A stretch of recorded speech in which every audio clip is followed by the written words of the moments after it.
রুই মাছের টোপ দিচ্ছি 6 কাটায় ডিএক্স 13 নম্বর কাটা, 6 কাটায় ডিম রুটির টোপ, সাথে বাদিয়ানের ল্যাপিং দিছি।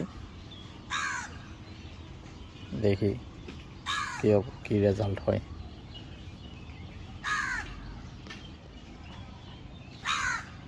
এই সেই বাদিয়ান বানাইছিলাম যেগুলো, এইগুলো ইউজ করতেছি। দেখা যাক ফলাফল। একটা রুই মাছ হয়েছে, আর হলে আপনাদের আপডেট জানাবো। এই মাত্র সুন্দর সাইজের একটা রুই মাছ হয়েছে,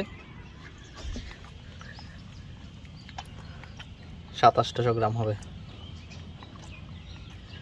আমি একা আছি, এজন্য ভিডিও করতে পারি নাই। দেখা যাক, আপডেট জানাবো। আমাদের আজকের মাছ, আমি একটু বাইরে গেছিলাম, আমার আসুদাদা তুলছে। বড়টা খুব সুন্দর একটা সাইজ, 2 কেজির কাছাকাছি হবে। ঠিক আছে, ওকে। ডিমের সন্ধানে গিয়েও ডিম পাই নাই।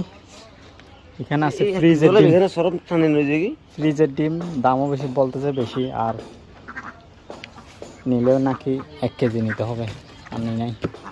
চলে আসলাম, ডিম ছাড়া মারতেছি।